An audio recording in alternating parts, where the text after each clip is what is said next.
તો અક્ષય કુમારની સરફીરા આવી ગઈ છે. હવે તમને બધાને તો ખબર જ છે કે આ ફિલ્મ રિમેક છે સુરારાય પોતરું, જે સૂર્યાની ફિલ્મ હતી. એમેઝોન પ્રાઇમ પર આ ફિલ્મ તમે કદાચ જોઈ હશે.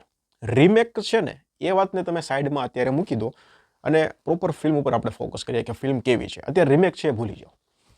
તો જો આપણે એમ માનીએ કે આ ફિલ્મ છે એક ફ્રેશ છે, નવી છે, એ બાબતે જોઈએ ને તો ફિલ્મ સારી છે. ફિલ્મનો હીરો છે ને જે અક્ષય કુમાર, એ જ ફિલ્મનો હીરો છે. તમને સમજાવું કેવી રીતે. આખી ફિલ્મ છે ને એમાં અક્ષય કુમારનું જે કામ તમે જોશો ને તો તમને ક્યાંક ને ક્યાંક એવું થશે, અમુક સીનમાં એવું થશે કે આ જગ્યાએ આ મોમેન્ટ પર સૂર્યા કરતા અક્ષય કુમારે થોડું સારું કામ કર્યું છે. બોલો, એવું થશે.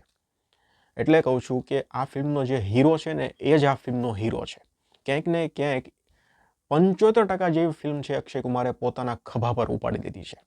એટલે અક્ષય કુમારનું જો આ ફિલ્મ રિમેક ન હોત ને તો અક્ષય કુમારની આખી લાઈફ છે ને એ ચેન્જ કરવામાં આ ફિલ્મ મદદરૂપ થાત.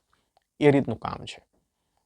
બાકી સ્ટોરીની તમને વાત કરું તો તમે ફિલ્મ કદાચ જોઈ છે તો તમને ખબર છે સ્ટોરી એ જ છે. પણ જે લોકો નથી જોઈ એ લોકોને એક લાઈનમાં સ્ટોરી કહી દઉં કે ભાઈ એક મીડિયમ વર્ગનો એક કહેવાય ને કે એક છોકરો છે, છોકરો કહો ને, એક વ્યક્તિ છે. હવે એનું સપનું એવું છે કે જે મધ્યમ વર્ગના જે લોકો છે, ગરીબ લોકો છે, એ લોકો પણ પ્લેનમાં સફર કરે.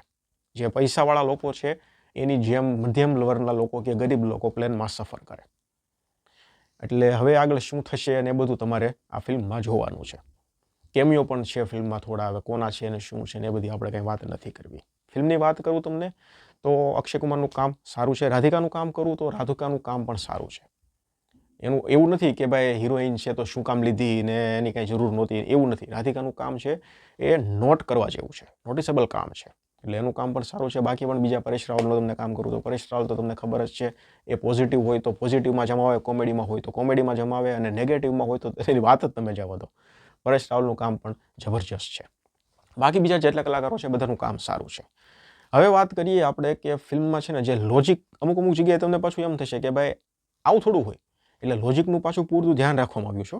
હા, અમુક જગ્યાએ આપણને એમ થાય કે ભાઈ આ વસ્તુ ન હોય તો ત્યાં પણ આપણે જે વિચાર કર્યું ને એની પહેલાં તો મેકર્સોએ એ લોજિકને ઘુસાડી દીધું છે.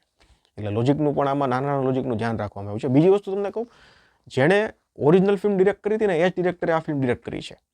એટલે અમુક જગ્યાએ એવું છે કે એ ફિલ્મમાં જ્યાં થોડી મિસ્ટેક રહી ગઈ હતી એ મિસ્ટેક અહીંયા થોડું સુધારવાનું કામ તો કર્યું છે ડિરેક્ટર સાહેબે.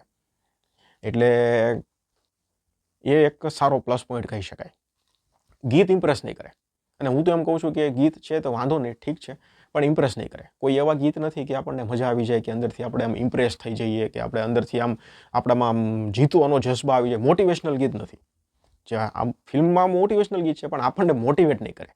એ લેવલના શબ્દો નથી, એ લેવલનું મ્યુઝિક નથી, એવું કાંઈ નથી. એટલે મ્યુઝિક છે એ નિરાશ કરે છે. બીજીએમ પણ અમુક જગ્યાએ સારું કહી શકાય, અમુક જગ્યાએ ઠીકઠાક કહી શકાય એવું છે. બીજું વીએફએક્સ સીજીઆઈ પણ ઓકે કહી શકાય એવો છે.